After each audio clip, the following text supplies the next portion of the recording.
Okay, for this video we're going to be going over the Ikari Brawly move, starting off with Grand Cross. Now this move actually has two inputs. The first one is with no charge, and then the second one is fully charged. Now you'll see the move gives several animations. It has their charges. These do not change damage input.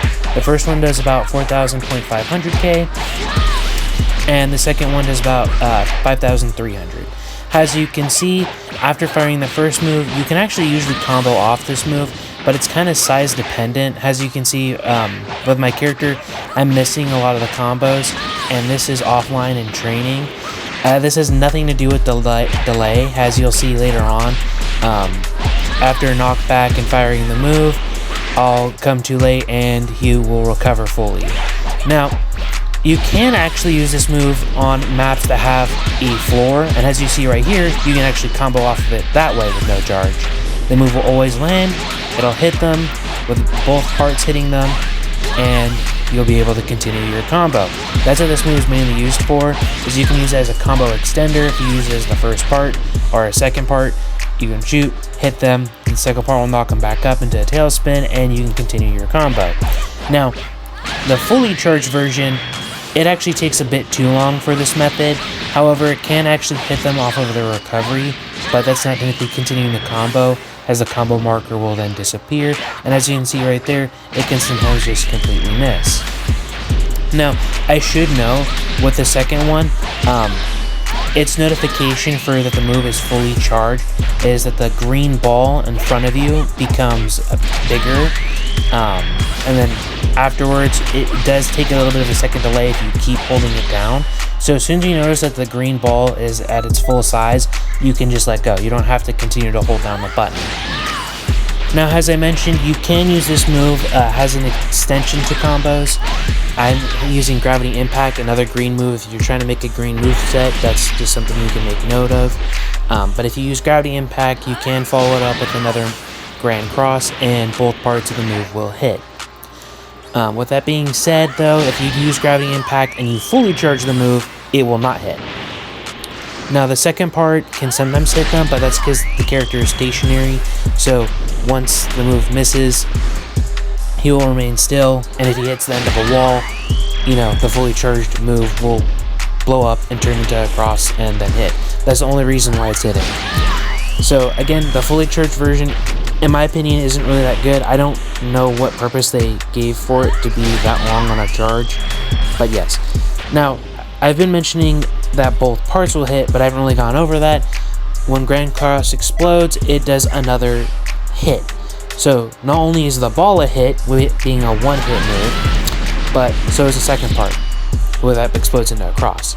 Now over here we have the new evasive called Saiyan Buster, and as you can see here, this does a ton of damage, but it costs 4 bars of stamina. It's the most damaging and most costly evasive we have in the game. Now, you can use this on Ikari Brawly to transform. However, when you use it on a custom character, it immediately cancels out the move. So if you use it at the beginning, the middle, you can't really use it at the end because the move will already be over, but when you use it during any part of the move, it immediately cancels the animation and all the damage you're doing. And as you see, they can still recover and immediately punish you for transforming. So, I really don't understand the point of the Saiyan Buster, because it was made for transformations, and then it just doesn't work with them. Next up, we have Brawly's new move, Gigantic Nova. This is his ult. It costs 3 bars, there's nothing more to it. It does explode, doing a second little portion of damage, but as you can see, its grand total is about 16k. Something to know about this move, though, is that it can actually lose tracking randomly and drop. So if you fire the move and you notice it go completely straight, that's the reason that happens. Now, as you can see here, I'm using another move called Grand Smasher. I feel like these two moves have a lot in common.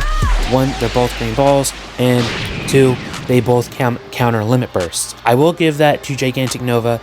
As it explodes, that'll usually be during someone's limit burst, and it will counter it, doing a little bit of extra damage. And you do the same thing with Grand Smasher by using a little bit of extra ki for a 4th bar, and it'll explode, countering limit bursts. As you can see here, though, the move will land on the floor and explode. But something to note is that it works a lot like Revenge Death Ball, so the second it hits the floor or anything like that, or another object, the move immediately cancels out. So that's just something to take note of, because it can be quite irritating to hit someone and then the move that you just threw for your stamina break hits the floor and you lose it. So I do try to get the move to demonstrate if it losing tracking, but for some strange reason I couldn't get it to work.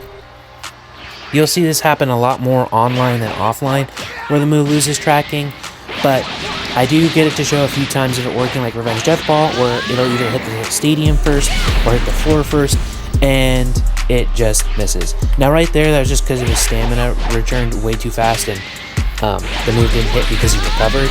But right here, as you'll see, hits the floor, boom, does no damage.